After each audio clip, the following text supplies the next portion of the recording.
Ryan Aber from newsok.com and the Oklahoman, joined by the Tuscaloosa News' Terrin Waack. Terrin, how are you doing today? I'm good. How are you? Doing great. And the Austin American-Statesman's Suzanne Halliburton. Suzanne, how are you doing? I'm good. Glad to be with y'all. And we're here to preview the Orange Bowl coming up on December 29th against from Oklahoma and Alabama in a college football playoff. And Terrin, let's start with you. What's the mood around Alabama here entering this? Everybody expected the Crimson Tide to be here, and now it's finally here. They're in the playoff, 2 wins away from yet another national championship for Nick Saban and company. I think the mood is just kind of waiting and seeing how Tua's surgery and recovery has gone. We haven't really gotten an update on that since the Heisman, which was about a week ago at this point. And so we don't talk to Nick either until next week. So it'll be based on players, and we don't get Tua today. Later today, they finally start practice. So right now it's just a preparation period. I think a lot of Alabama fans are bitter. Kyler won the Heisman over Tua, so they want this matchup really bad to kind of maybe prove themselves. But that is in the past now, I'm sure, for the players themselves. And Suzanne, we talked about the Heisman Trophy last week with Tua Tagovailoa and Kyler Murray from Oklahoma. For you, from the Alabama perspective, how important is it that Tua plays versus Jalen Hurts, and what's the difficulty level for Oklahoma preparing for both of those quarterbacks? Well, I guess that with Jalen, they're not as dynamic. Would they pass as much? I mean, I wouldn't think that Oklahoma would necessarily have to pull their hair out over Jalen as opposed to Tua. And because Tua is a quarterback that they see every week, the kind of quarterback who likes to pass a lot, not the quality, but the kind every week. I guess Jalen maybe has more of a run aspect to his game, but that's what I would think that they would, the things that Ruffin McNeil has to talk about. Yeah, and Terrin, I actually saw what you wrote today. I think it was today about that dynamic of preparing for 2 quarterbacks. This is something that Oklahoma has done a lot this year. I think, what was it, 3 of their first 4 games, I think, where they weren't sure who was going to play quarterback against them. That's a dynamic here. What does it feel like around Alabama with the difference between Tua and Jalen and how much that offense changes? We've seen them be really dynamic with Tua Tagovailoa on the field, but in the SEC title game, they were better with Jalen Hurts on the field. Yeah, I think that's kind of a double threat in that way. I mean, as I wrote in the story, I got to talk to Georgia's defensive back, DeAndre Baker, along with LSU's Greedy Williams, and they were both saying how difficult it is to prepare for Tua, especially when Tua and Jalen are so different.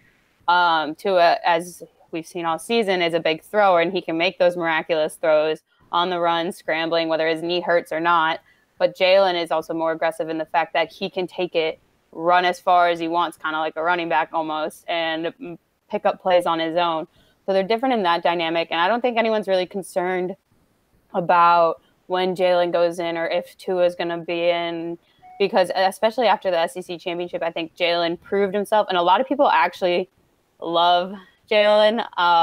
It's not like they're picking one over the other. I mean, they adore Tua, of course, of how this season has gone, but it's just what he toughened out through this season, and he has improved. You can see that a lot, and you saw that in the SEC championship and the snaps he's taken throughout the season, that he's not the same quarterback he was last season. He has improved, even if he has been the backup.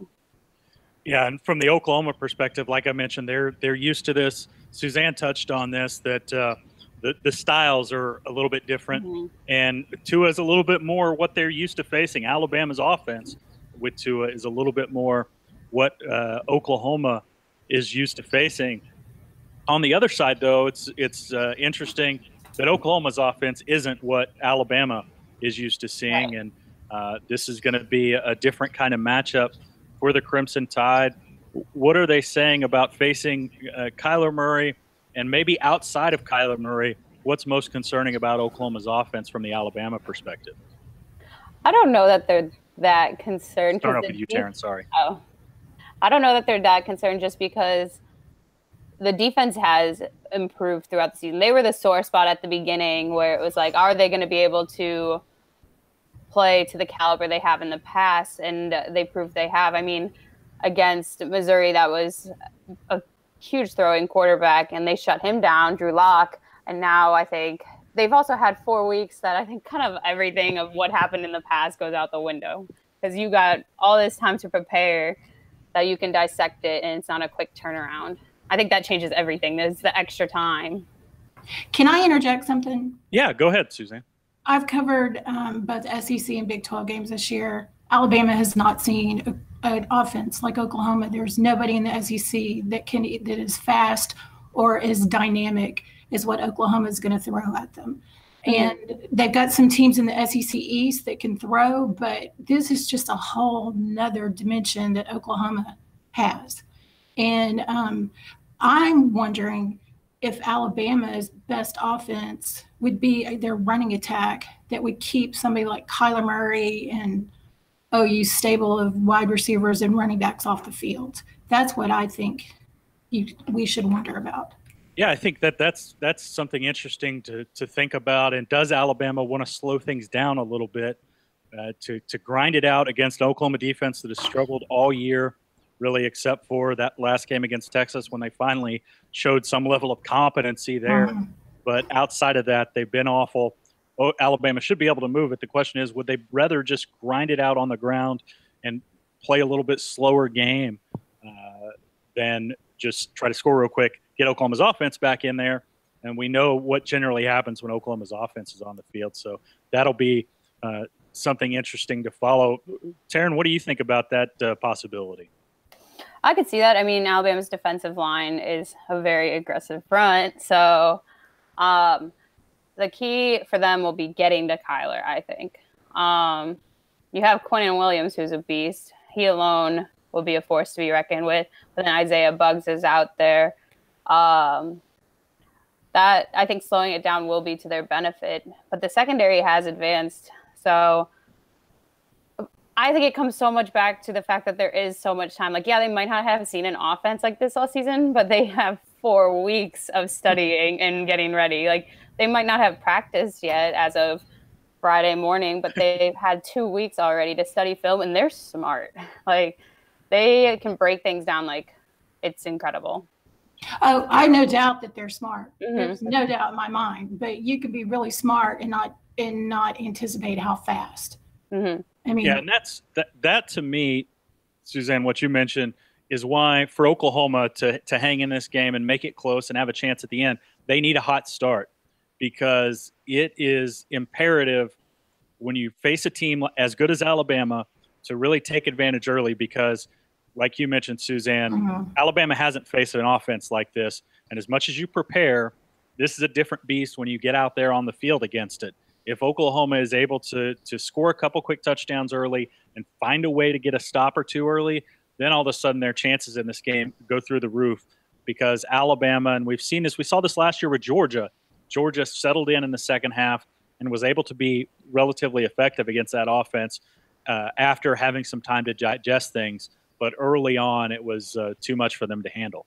Yeah. I mean, I know Texas got ahead by 21 points, I think it was, and Oklahoma roared back. I mean, you can hold Kyler Murray all game, and then he'll break a 75-yard run on you. I mean, that's what is so amazing about his game. And I think the worst thing that Alabama can do, it's like playing a fast press offense in basketball, that you get into like a, just a stay running with them, so to speak. That would be the worst thing. But I think OU would behoove them to get off to a quick start. Yeah, no doubt about it. Terrin, you brought up something that I thought was interesting. And to me, this is the matchup of the game. Quinnen Williams and that Alabama defensive line that's so good, able to be so aggressive against Oklahoma's offensive line. It's been one of the best in the country all year. Cody Ford and Bobby Evans, especially at the tackle spots. Drew Samia and Ben Powers at the guard spots. To me, however, whoever wins that matchup is going to go a long way toward determining who wins this game. Yeah, they always say it starts in the trenches, starts and ends there. Yeah, it does, and I don't know that Oklahoma's defensive line is going to have much success for them. They haven't been able to consistently get pressure on quarterbacks. Their linebackers have had some success, but a lot of that is because of some of the other issues that they've had defensively, that everything sort of gets funneled to the linebackers. But that, to me, is going to be the big deciding factor. Alabama's defensive line versus Oklahoma's offensive line. Mm-hmm. And plus, has Alabama needed to use a spy in any of the games that they've had to spy quarterbacks? Because I think Texas was kind of effective in doing that in the Big 12 championship until late, that they devoted an outside linebacker to keeping Kyler Murray in check as far as his running game goes. And it was Kyler's passing late that beat the Longhorns. Mm-hmm. Yeah, that'll be something interesting. Terrin, has Alabama had to use a spy against a quarterback who runs, obviously not the way that Kyler does, because not many people really do that. But I'm trying to think of who their most run-capable quarterback was. Was it Kellen Mond? Even though Kellen didn't run a ton, I know. Huge. So yes. Yeah. Well, compare Kyler and Kellen, because I've covered them both. Kyler's a lot smaller, but so much faster, and so much more intuitive about his running ability than Kellen Mond is. That'll definitely be something new that Alabama's defense is going to face, is the fact that Kyler can, as you said, break out a 75-yard run, even if he takes a couple hits. It's like the timing of when it can happen. And those explosive plays can be contagious. And if Oklahoma's offense can build off of that and keep popping them out, then that's where it could be an issue. Yeah, so it's a fascinating matchup. It's interesting. Alabama, I think, favored by, is it 14-17? Yeah, the line yesterday was Alabama was a 14-point favorite. I think that switched to 13.5. It depends where you look, too. So right the over-under is absurd. Yeah. It's like 81, isn't it? Yeah. Last time I saw. I don't understand why that line hadn't come down a little bit, because, and I'm not a gambler at all, but that just seems extreme. Yeah, I was surprised it was 14. I thought maybe it would come out right about 10 or so. Mm-mm. But the fact it's 14 is surprising. But it'll be an interesting matchup to watch. December 29th from the Orange Bowl in Miami Gardens, Florida. I'll be there. I think Terrin will be there. Suzanne, you going to be down there? Where are you going to be? I'm going to be at the Cotton Bowl covering Clemson and Notre Dame. Well, you'll maybe we'll see you. One of us might see you down the road. But we're going to wrap it up for there. Thank you so much for joining us. Really quick, Suzanne, how can people follow you on social media and check out your work? My Twitter handle is Suze Halliburton, and statesman.com is where you can find us. All right. Terrin? At Terrin Victoria, TerrinVictoria, and then tidesports.com. And you can follow me on Twitter at RYABER, Aber, and at newsok.com. Thank you so much for joining us. We'll be back with further Oklahoma, Alabama, Orange Bowl coverage throughout the month of December. Thank you.